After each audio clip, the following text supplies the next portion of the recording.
ایک دفعہ حضرت امام حسن اور حضرت امام حسین رضی اللہ عنہم اجمعین بیمار ہو گئے، اور حضرت علی اور حضرت فاطمہ نے منت مانی کہ اگر یہ ٹھیک ہو جائیں گے تو ہم دونوں 3 روزے رکھیں گے۔ اور اللہ کی شان کے حضرت حسن اور حضرت حسین دونوں ٹھیک ہو گئے۔ اب روزہ رکھنے کے لیے گھر میں کچھ نہیں تھا۔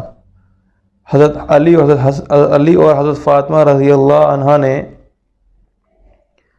بغیر کچھ کھائے روزہ رکھا، اور حضرت علی رضی اللہ تعالیٰ عنہ ایک یہودی کے پاس گئے اور اس سے کہا کہ اگر کچھ اون ہے کاٹنے کے لیے دے دو تو، اور اس کے بدلے ہمیں جو دے دو۔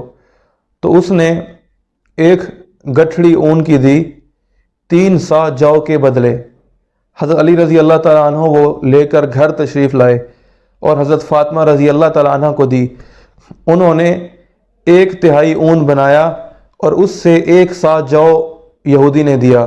حضرت فاطمہ نے اس کو پیسا، اس کا آٹا بنایا اور اس کی روٹی بنائی، اس سے 5 روٹیاں بنیں، ایک حضرت علی کی، ایک حضرت فاطمہ کی، 2 بچوں کی اور 1 باندی کی۔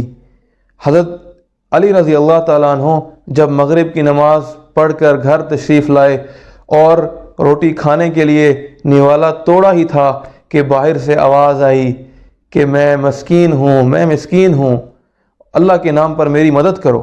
حضرت علی رضی اللہ تعالیٰ عنہ نے فاطمہ رضی اللہ تعالیٰ عنہ کو دیکھا اور مشورہ کیا، تو انہوں نے کہا کہ ساری 5 کی 5 روٹیاں اٹھا کر مسکین کو دے دیں۔ 1 بھی دے سکتے تھے، 2 بھی دے سکتے تھے، لیکن نہیں، اللہ کی رضا کی خاطر، اللہ کے نام پر مانگنے والا آیا تھا، 5 کی 5 اٹھا کر دے دیں۔ دوسرے دن کا روزہ پھر فاقے سے بغیر کچھ کھائے دوسرے دن کا روزہ رکھا۔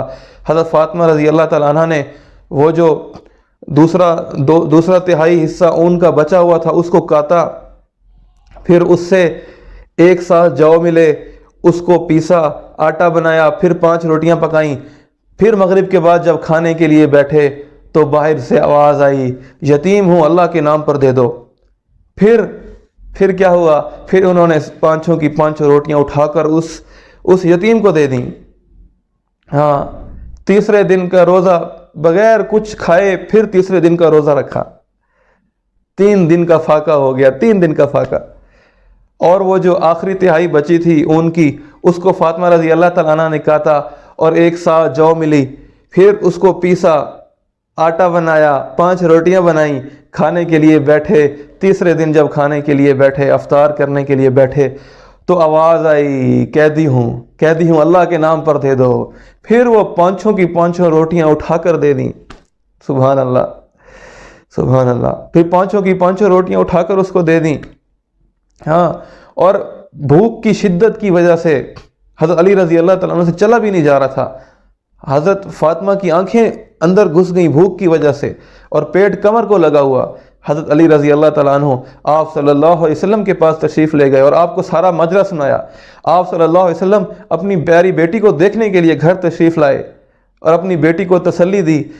اتنے میں جبرائیل علیہ السلام آ گئے اور کیا کہا کہ اللہ تعالیٰ حضرت علی اور حضرت فاطمہ کی اور ان 2 بچوں کی شان میں، ان حسنین کی شان میں اللہ تعالیٰ نے قرآن نازل کر دیا، اللہ نے قرآن اتار دیا۔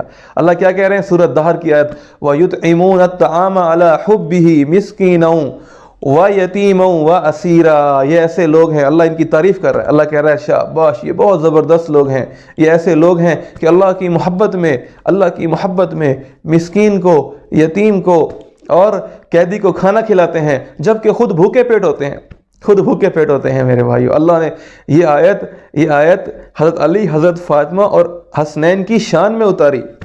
ایسے لوگ تھے میرے بھائیو، ان کی شان میں قرآن اترتا تھا، قرآن نازل ہوتا تھا، تو خود بھوکے رہ کر اللہ کے نام پر دیتے تھے،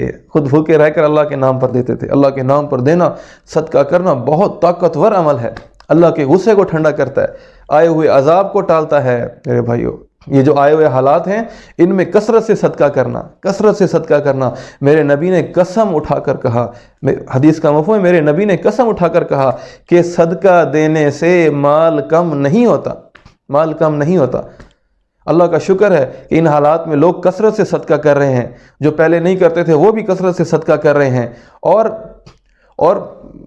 ماشاءاللہ یہ بہت اچھی بات ہے کہ غریبوں تک کھانا پہنچایا جا رہا ہے اور غریبوں تک ان کی ضرورت کا سامان پہنچایا جا رہا ہے۔ جو بیچارے مزدور لوگ جو دیہاڑی کرنے والے ہیں ان تک ان کا راشن پہنچایا جا رہا ہے، یہ بہت اچھی بات ہے۔ اللہ ان سب لوگوں کے صدقے کو اپنی بارگاہ میں قبول فرمائے۔ اللہ تعالی ہم سب کو بھی صدقہ کرنے کی توفیق عطا فرمائے، آمین یا رب العالمین۔